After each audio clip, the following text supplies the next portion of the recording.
Hey, this is Sky. Welcome to my YouTube channel. It's bright and early, daily discipline, mind, body, and soul. This is how we get through Wednesday, hump day. Hope you guys are grinding forward. Let's talk about death. I know it's a depressing topic for some of you, but I love talking about death. I think about death every day, all the time. You think that's weird? Go look at my last name. I've been around a lot of death, unfortunately. And I realize death is a part of life. There's no way to escape it. If you've never watched a person die or had someone in your life die, oh, you will. You will.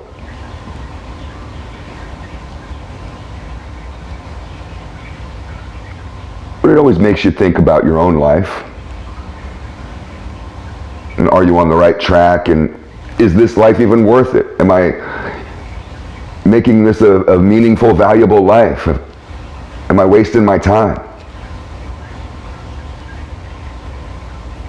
I've thought about this a lot because I've had 10 friends commit suicide. I've had 20 friends get murdered, but 10 friends committed suicide. I've been around a lot of death. And thinking about the suicide friends, I would never do that. I'm not a suicide type. Even if life was really bad, I could be a slave in chains. I'm not killing myself. I could be in prison, in a cell in the bottom of the prison, never see sunlight, but I'm not going to kill myself. But I've known a lot of people who have, and it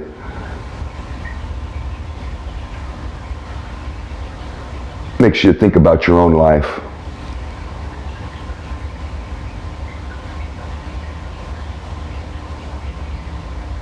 Is life really worth it?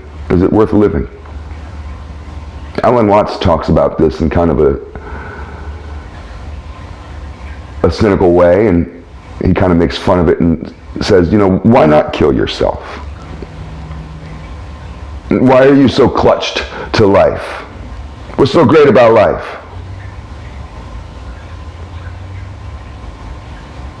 It's a wonder that we don't wake up every day and thousands and thousands of people in every town in the world don't just blow their heads off.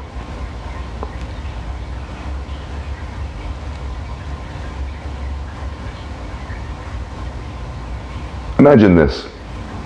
Imagine you're old, maybe you are old, but imagine you're 90 or 100 years old and you're on your deathbed. You have your loved ones around you and you're thinking back over the course of your life and you've had this long life. Was life worth it? As you're thinking back on your long life, was it worth it? What makes life worth it?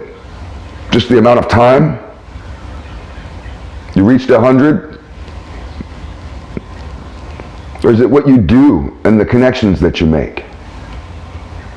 Are you doing what you should be doing or could be doing to make it worth it? And are you making connections to make life worth it? To where when you're on your deathbed, whatever that means, hopefully it's when you're old and gray and you have family around you, but even if you're in an alleyway and you're bleeding out after you got shot in the belly because of an argument, die with your last sigh, thinking that it was worth it.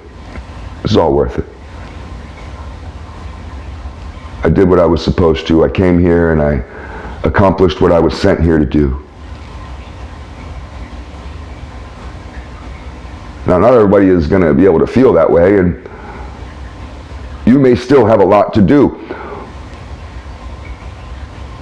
What would you have to do in order to make your life worth it? To make all this struggle and pain, stress, to make it worth it?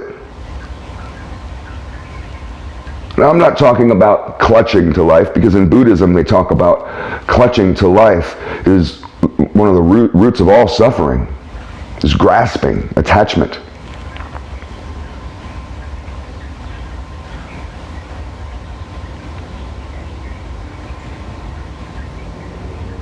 But if you're going to be here, and I'm not a suicide type, if you're going to be here, why not make it worth it? You're going to suffer anyways, why not, at the end of the day, feel like the suffering was worth it? At the end of the day, you can feel like that the world is this vicious, cruel monster that continually beats you, and you're its pawn, and all you wish you could do is just finally die sometime, but you're too much of a wimp or a pussy to do it yourself. You want the world to do it for you. You want me to come and shoot you. So many people are self-destructive, and they're doing self-destructive things. It's really just a form of slow suicide because they're in a depression and they feel so weak. Or could you go through the suffering of life and have it make you stronger? And at the end of the day, you put your head at the pillow just like anybody else. The same bruises and scratches, but you have that smile on your face because you know you're just a little bit stronger. And on the other side of suffering is strength. We go to the gym and we suffer.